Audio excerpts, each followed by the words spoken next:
Warren Aldridge had spent 38 years learning that the most dangerous people in a room are rarely the loudest ones. He had built his architectural firm from a folding table in a Gatineau basement, won contracts from Halifax to Vancouver, raised a daughter who could argue both sides of any position before breakfast and still make you feel heard. He remembered which brand of tea his assistant preferred on Mondays. He called his contractors by their first names. He was the kind of man who, when a project went sideways in February and everyone else was pointing fingers, would walk quietly into the site trailer, close the door, and start working on solutions before anyone had finished framing the question. His grandmother, a sharp-eyed woman from rural New Brunswick who had raised 6 children on a teacher's salary and strong opinions, used to say that still water carves the deepest canyon. Warren was living proof. Then, one December evening at the holiday dinner his wife Renata organized every year in their Westmount home, the kind of event with good wine, borrowed candlesticks, and an unspoken agreement among guests that this was the one night everyone pretended their lives were as polished as the silverware. His wife placed a manila envelope beside his bread plate and smiled. It was not a warm smile. It was the smile of a woman who has rehearsed a scene so many times that she has stopped considering how it ends for the other person. He had not opened it yet. He did not need to, because Warren Aldridge had known for 7 months. And what Renata did not understand, what she could not have accounted for, was that by the time that envelope touched the tablecloth, the thing she thought she was starting was already finished. But let us slow down, because this story deserves to be told the way it actually happened, with the patience it required to live through. If you have ever watched someone build something quietly in the background while the person beside them was busy dismantling it, you already understand the particular kind of discipline this takes. The rest of this will make it plain. Warren and Renata Aldridge had been married for 11 years. They had met at a project proposal dinner in Ottawa, back when he was still hungry for every contract, and she was the marketing director at a mid-sized commercial development firm. She was striking and decisive, the kind of person who filled a room not by being loud but by being certain. And at the time, certainty had seemed like a quality worth building a life around. Their daughter, Ivy, was 9 years old and fiercely independent, in the specific way of children who have grown up watching both parents work with intention. She had Warren's precision and Renata's presence, and she had recently informed her grade 4 teacher that her book report would include a counter-argument section, because the prompt, as written, was one-sided. The teacher had given her full marks. Warren coached her weekend hockey practices with the same focus he brought to client presentations. He drove the morning route every day, no matter what was on his calendar, because Ivy had once mentioned, offhandedly, that the drives were her favorite part of the morning, and he had quietly rearranged his life around that fact without drawing attention to it. The first indication arrived on a Thursday afternoon in May. Ivy had a dental appointment. Renata was, she had said, at a client lunch in Laval. Warren left his site walkthrough early, signed the clipboard at the dental office, and sat beside his daughter through the cleaning and the fluoride rinse and the small souvenir toothbrush she selected with great ceremony. On the drive home, his phone buzzed on the console. He glanced at it, at a red light on Sherbrooke. The message was not meant for him. Renata had sent it to the wrong contact in her phone. The name in her phone was W. Aldridge, her contact for the property management company they used for one of their jointly owned condominiums. His contact was simply Warren. 7 words. Timestamped 1:14 p.m. He's still at the site until 4. Warren set the phone back on the console. The light turned green. He drove. He did not speak. He did not call her back. He did not adjust his grip on the wheel, though his knuckles briefly went pale at the base of his fingers before he consciously released the tension.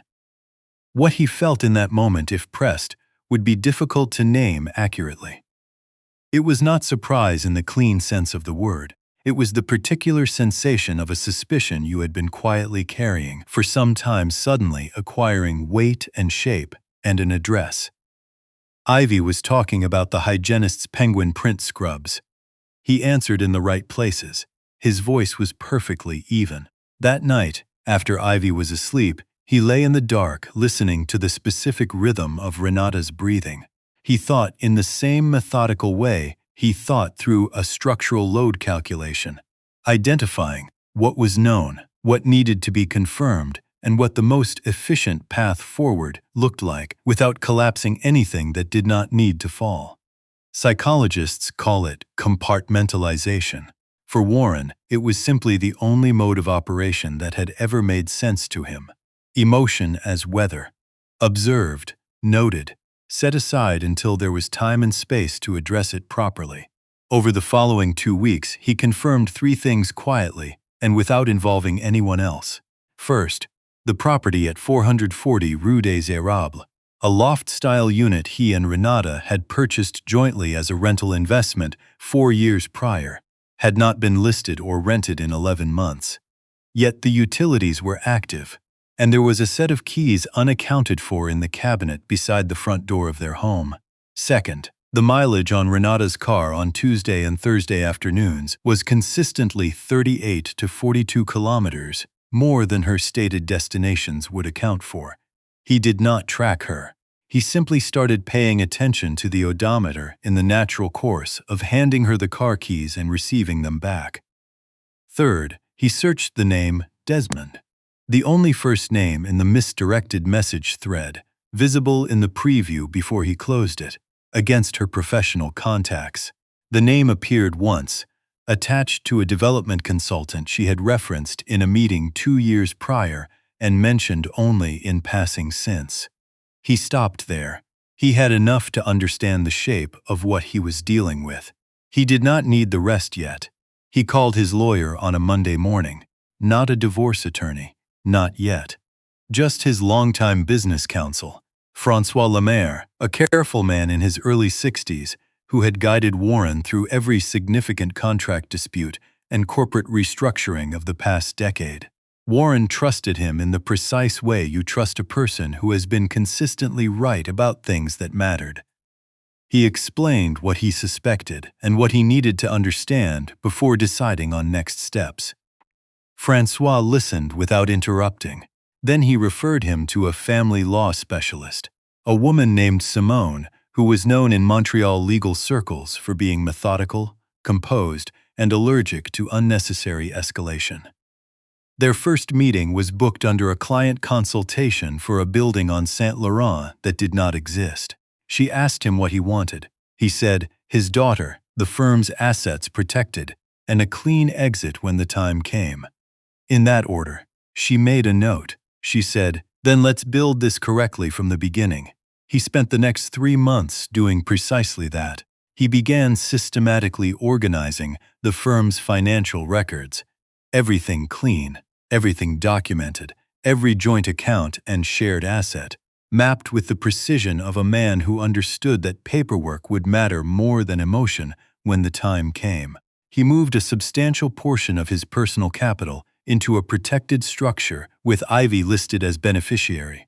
Not hidden, legally transparent, properly filed, structured in a way that clearly predated any divorce proceedings.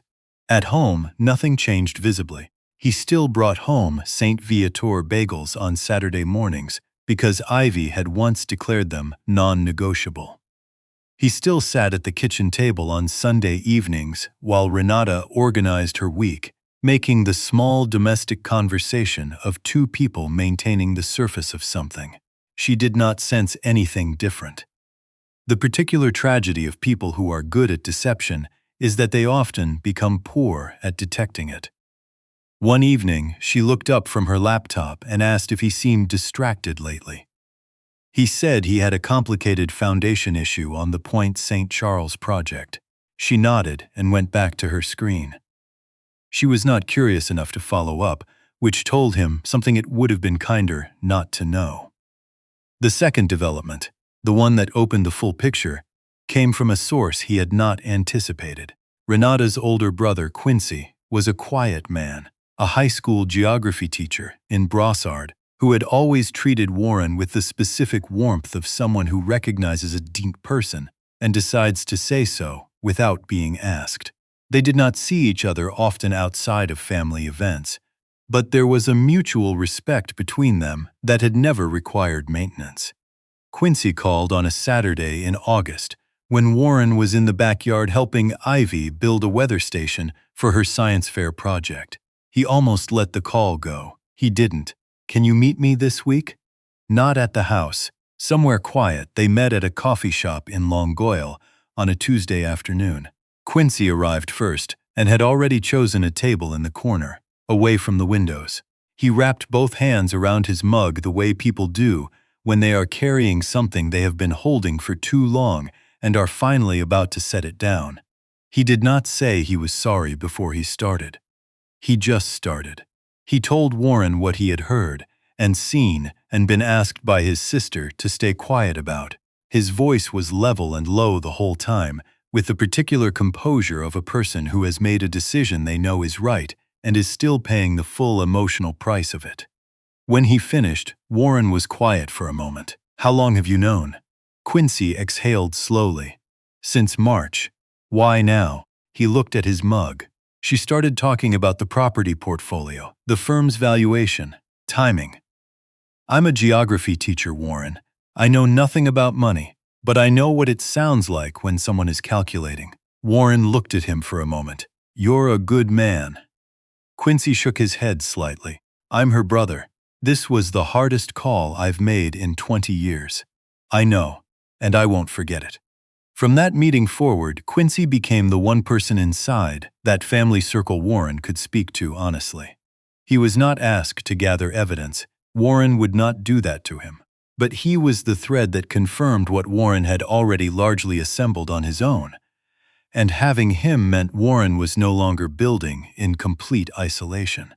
Through all of it, Warren remained exactly the father Ivy needed him to be. He attended every hockey practice, every school presentation, every parent-teacher meeting, where her teacher mentioned the counter-argument section, with a combination of exasperation and clear admiration.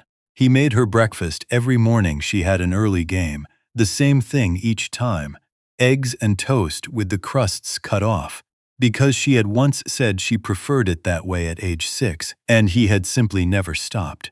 One evening in October, sitting beside her at the kitchen table while she worked on a social studies project, she looked up and said, without preamble, the way children produce their most important observations, "Dad, do you think being patient is the same as being brave?" He considered the question with the full seriousness it deserved.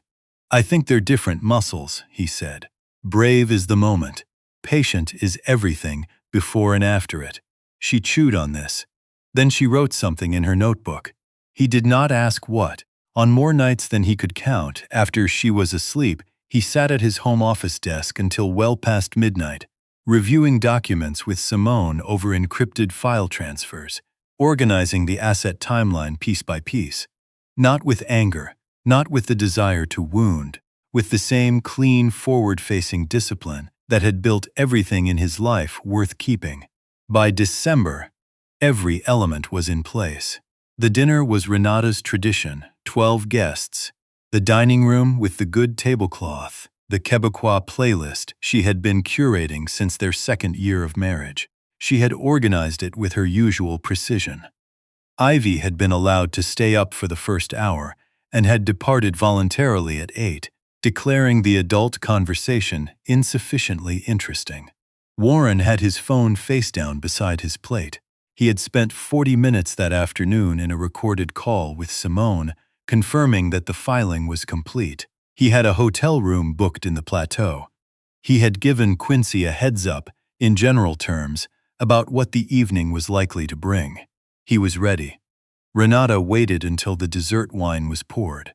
Then she reached into the chair beside her and produced the envelope. She slid it across the tablecloth with 2 fingers. The way someone places a card they believe is unbeatable. The table quieted in the particular way a room quiets when everyone present senses that something has shifted without yet knowing what it is. She said, "I think it's time we were honest, Warren. Consider this an early Christmas gift." He looked at the envelope. He picked it up. He opened it the way he opened every document that had already been anticipated, without hurry, without performance. The letter inside was from a family law firm he did not recognize. Petition for divorce, asset division, claims on the firm's current valuation, the properties, the investment accounts. He read it once.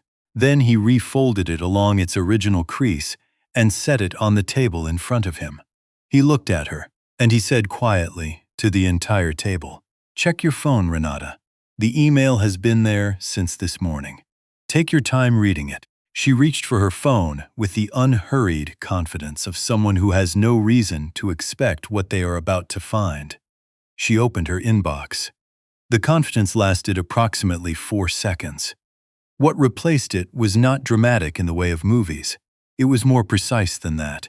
It was the specific expression of a person whose internal model of a situation has just been invalidated entirely, and who is processing the gap between what they expected and what they are looking at with a speed that the face cannot quite keep up with. Her hand steadied itself against the edge of the table. The email held the filing Simone had completed 2 days prior, a divorce petition, time-stamped before Renata's, a property asset register, 11 years of documentation, cross-referenced and organized, the messages, the mileage records, a summary affidavit from Quincy, which Renata had not known existed, and at the bottom a single line from Simone's office. Emergency motion for temporary primary custody of Ivy Aldridge, filed at 9:17 a.m., all supporting materials attached. Warren stood, no raised voice, no visible trembling, no performance of any kind. Just a man rising to his full height in a room that had gone entirely silent. "Everything in that email," he said, "has been in preparation since May. You filed today. I filed Thursday. What you said at this table, in front of 11 witnesses, is now part of the record." He looked around the table once, not with anger, not with satisfaction, but with the composure of a man who has already fully absorbed the cost of what this moment required, and is no longer asking anyone else to validate it. Then he buttoned his jacket, picked up his phone, and walked to the front hallway. He got his coat from the closet. He closed the door behind him, quietly, the specific quiet of a sentence that has been a long time coming. The December air outside was sharp and still. The street was glazed with thin ice, the kind that catches the light from the windows of other people's homes and makes the whole neighborhood look briefly like something out of a snow globe. He walked to his car without slipping. He had been careful on ice for a long time. On the drive to the hotel, he called Simone. "It's done. She filed this afternoon as projected." The table exchange is documented on the recording. 11 witnesses. The envelope introduction was on the record. A brief pause. "You handled that correctly. The filing posture holds. Get some sleep. The interim hearing is in 12 days. The hotel room was clean and quiet. He ordered something from room service, ate it without the television on, and sat by the window for a while, looking at the city without needing it to tell him anything. He was not celebrating. He was not grieving. He was simply present in the specific stillness that arrives when something you have been holding in place for 7 months is finally and completely allowed to rest. Back at the house on Westmount, the dinner did not recover. Renata had composed herself enough to speak, but the table had already understood what it had just witnessed, and there is a particular social temperature that descends on a room when everyone present realizes that they have been positioned as characters in someone else's plan. It is not warm. Her closest friend, seated to her left, asked quietly if she needed a moment. She said she was fine. She was not fine. She called her lawyer that night. The expensive one she had engaged 6 months prior. He was not available until morning. When they spoke, he told her what she had not been prepared to hear, that Warren had filed first, that the interim filing included a custody motion with an affidavit from her own brother, that the asset documentation she had expected to contest had been in preparation since spring. She said Quincy's name very quietly, not quite as a question. The silence that followed was the kind that reorganizes everything. The interim custody hearing was held 12 days later in a courtroom on the third floor of the Palais de Justice on Notre Dame Est. Renata arrived in a carefully assembled dark blazer, her expression reconstructed from the December dinner into something resembling composure. It was close, but it was not complete. The eyes moved once to the side door before the judge entered. A slight tension at the jaw, the controlled stillness of someone working hard to appear less afraid than they are. Warren sat beside Simone at the petitioner's table. Dark coat, no tie, a notepad in front of him that he did not use. His hands rested flat on the table. The judge was the Honorable Patricia Achterberg, 24 years on the family court bench in Montreal. A reputation for efficiency that every lawyer in the building understood without needing to discuss, and a professional standard that had no tolerance for children used as instruments in adult financial arrangements. She had read the file before entering the room. Her face, as she reviewed the first several pages, carried the particular expression of a person who is confirming what the document already implied. Simone presented the case with the economy of someone who understands that restraint in a courtroom is more persuasive than force.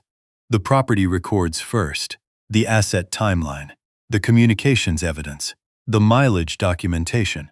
Then she played the audio from a meeting Renata had held at the property on Rue des Érables in September. A recording obtained legally through means Warren had been careful to confirm with Simone before acting on. Renata's own voice, clear in the courtroom speakers. The firm's valuation peaks in Q1. That's the window. If we file in January, the number is locked at its highest point. Desmond doesn't need to appear anywhere. I've handled the trust structure already. I just need Ivy as the dependent claim to anchor the support figure. The court reporter's fingers paused for a fraction of a second, just long enough to be noticed by anyone watching. Quincy was then called to the stand. He came through the side entrance in a dark gray jacket, hands loose at his sides. He sat straight. He gave his name and his relationship to the respondent in the flat, factual tone of someone who has already accepted the full weight of what he is doing and does not need anyone's permission to proceed with it. When Simone asked him to describe what he had witnessed and reported, he spoke clearly and without decoration. He described the conversation in March, in which Renata had discussed the timing of the divorce in terms of Warren's firm's financial calendar. He described being asked to say nothing. He described the point at which he decided he could no longer honor that request. Near the end, his voice did not break. He was more controlled than that, but something in it changed. A slight compression. The way a voice changes when a person is being precise about something that has cost them significantly to be precise about. My sister treated this like a project plan, he said. Ivy was the leverage point. Not the reason. The number. He looked at the bench. She is 9 years old. She thinks her father hung the moon, and she is not wrong. The room did not move.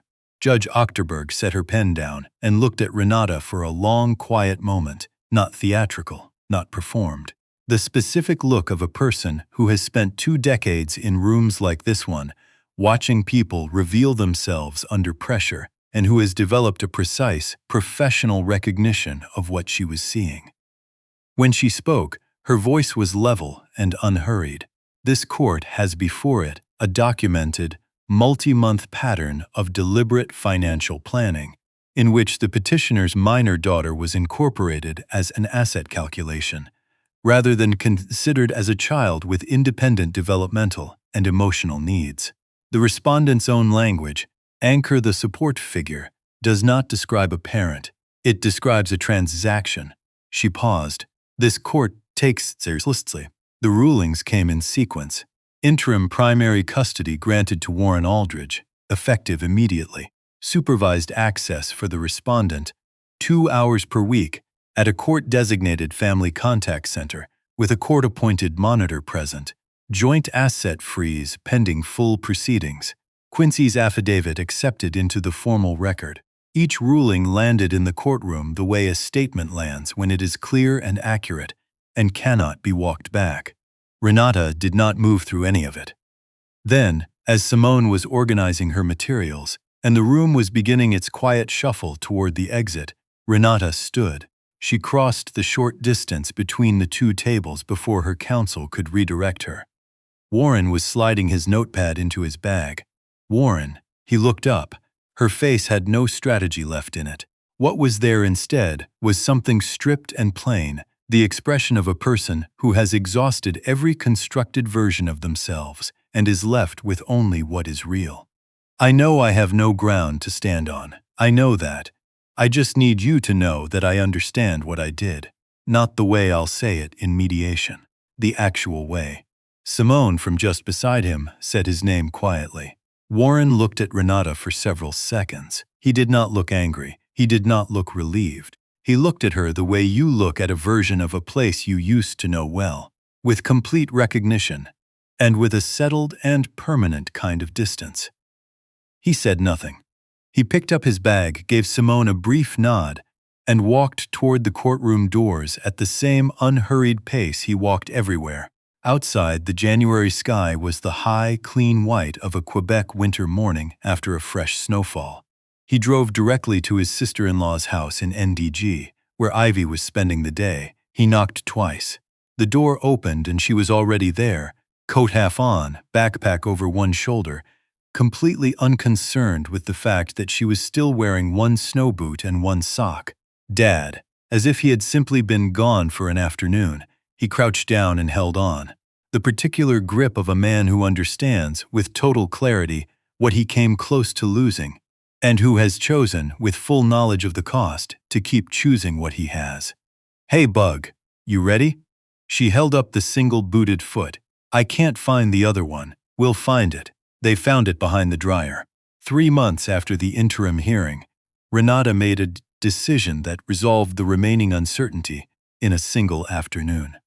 The custody arrangement permitted her supervised access on Saturday mornings at the Family Contact Center on Papineau. She had attended 4 of the 6 scheduled sessions. The 5th she had canceled through her attorney. The 6th she did not cancel. Instead, she drove to Ivy's school. The school's administrative coordinator, a composed woman named Mrs. Delacroix, who had spent 17 years managing intake records and emergency contact protocols, with the specific precision of someone who understood that those records existed for reasons, checked her system. Ivy's file carried a custody flag. The respondent was not listed as an authorized pickup contact for that period. She excused herself and called the emergency number on file. Warren answered on the 2nd ring. She came to the school. Do not go there. Let the process run. Simone's voice, when he reached her 40 minutes later, carried the specific neutrality of a professional who has learned not to express what she actually thinks about certain decisions. I'll have the emergency motion filed before 2 o'clock. Check your messages. The resulting hearing was brief. The school's incident report, the existing order, the timeline. Judge Achterberg reviewed the materials with the expression of someone who had issued a clear directive and watched it be disregarded. Supervised access, revoked entirely. Full permanent custody, granted to Warren Aldridge. Any future unauthorized contact attempts to be addressed as contempt proceedings. The matter was closed. The divorce finalized on a Thursday morning in late March. Warren signed the last documents in Simone's office on de Maisonneuve, a coffee at his elbow, the street below running at its ordinary Thursday pace, indifferent to the significance of what was happening on the 4th floor. Simone shook his hand. In 22 years of practice, she said, I have not often seen someone maintain that kind of composure through a process like this. I want you to know it was noticed, by the court and by me. He looked out the window for a moment. I had someone to protect. That clarifies things considerably. He drove home through the March slush and made breakfast for Ivy before she left for school. Scrambled eggs, toast with the crusts cut off. She left without ceremony, The way children leave when they trust completely that you will be there when they get back. He sat at the kitchen table for a while after the door closed. The house was quiet. Not the difficult quiet of the past 7 months. The quiet of things held in tension, plans held in place, emotions held in suspension. A different kind. The quiet of a space that has been cleared and is waiting, patiently, to become what it is going to become. Life found its shape over the following months. He rented a house in Outremont, a 3-bedroom on a tree-lined street where the maples came in so fully by May that the whole block went green and private and unhurried. He assembled Ivy's room before he touched his own. A desk that faced the window. A bookshelf organized by her own system that she declined to explain. A reading lamp she had chosen herself at the hardware store, after rejecting 6 others on aesthetic grounds. She accepted the new house with the practical equanimity of a child who has understood, in the way children understand things they are not told directly, that something significant has changed, and who has decided to meet the change with forward motion rather than prolonged resistance. She started a new hockey team in the fall and informed the coach at the first practice that she was a left-winger and preferred to take the corner shots herself. The firm continued its patient ascent. Warren hired 2 new architects that summer, told them both on their first day the same thing he had been told by his first mentor at his first firm. Good work is quiet until it isn't. Build something that lasts, and eventually the room comes to you. He met a woman named Pascal at a community design lecture at the Yukon Architecture Pavilion in October. A secondary school art teacher with strong convictions about which group of 7 painters were undervalued, and a forthright manner that made no attempt to be anything other than what it was. She laughed without checking whether she should. She disagreed with him twice in the first conversation, and was right both times. She met Ivy in February at a maple tapping event at a sugar bush east of the city that Ivy had been promised since November and treated as a contractual obligation. Ivy studied her for approximately 6 minutes with the particular assessment of a child who understands that some introductions are more significant than they are being presented as. Then she asked Pascal, without ceremony, whether she thought Lauren Harris was better than A.Y. Jackson. Pascal said, "Different, not better." Harris was a philosopher. Jackson was a storyteller. Ivy considered this. Then she handed Pascal one of her maple sugar candies. The good ones, from the bag she had been managing carefully all afternoon. The offer was brief and practical, and not repeated. Warren watched from a few feet away and said nothing. A year after the December dinner, he saw Renata at the pharmacy on Côte de Neige. She was at the end of an aisle near the vitamins, a basket in one hand, and she was alone. She looked the way a person looks when they have stopped performing and have not yet figured out what comes next. Not broken, but unfinished. Quieter than he remembered her being. Less assembled. She saw him at the same moment. Neither of them moved for a second. He walked over. She said, "I know I don't have standing here. I'm not asking for anything." Her voice was low and controlled, the voice of someone who has rehearsed this possibility many times. "I just want you to know that I understand what I did. Not in the way I said it in court. The actual way. You deserved better. She deserved better." He looked at her. There had been a point, early in the process, when the sight of her face had carried a physical weight. When even a peripheral thought of her arrived with the full freight of everything that had been lost, and everything that had been built on something hollow. That point had passed. Somewhere in the accumulation of breakfast eggs and corner shots and maple sugar candies traded with great strategic care, in the long, quiet evenings in the Outremont house, and the slow, patient reconstruction of what his life actually was, not what he had assumed it to be, the weight had been set down, fully, without needing a ceremony for it. "I'm not carrying it," he said. "Not because you've earned that, because it doesn't serve Ivy, and Ivy is the only thing that matters." She nodded. Her jaw was tight in the way of someone working very hard not to come apart in a public aisle. "Is she okay?" "She's more than okay." She's herself. He looked at her for one more moment.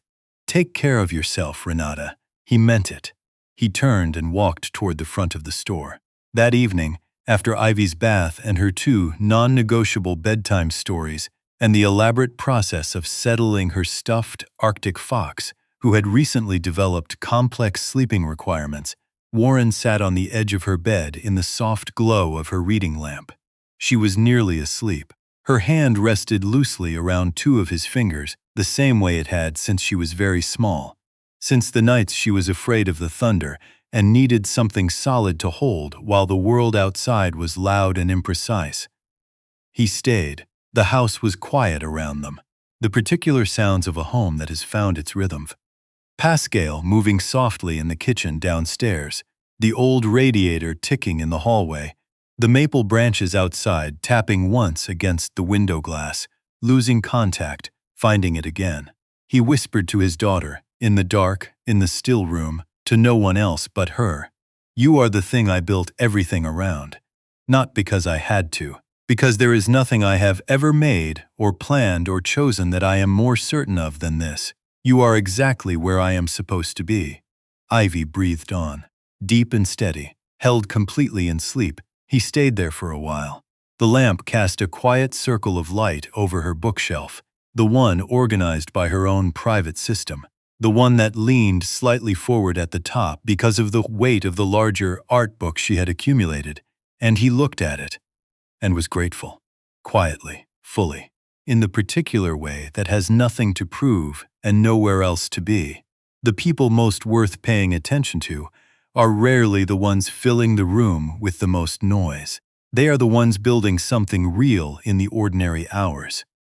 In the breakfast routines, and the corner shots, and the conversations about patience and bravery at a kitchen table on a Tuesday evening. They are the ones who absorb the hardest things without letting the hardness become their character. Warren Aldridge did not come through this because he was without grief or feeling. He came through it because he refused to let someone else's calculation write the final sentence of his story. He kept showing up for a daughter who handed out maple sugar candies with the gravity of a diplomat. He kept building, patiently, in the hours when no one was watching. And when the space cleared, as it does eventually, for people who are willing to wait without bitterness, he was standing in it, ready and already home.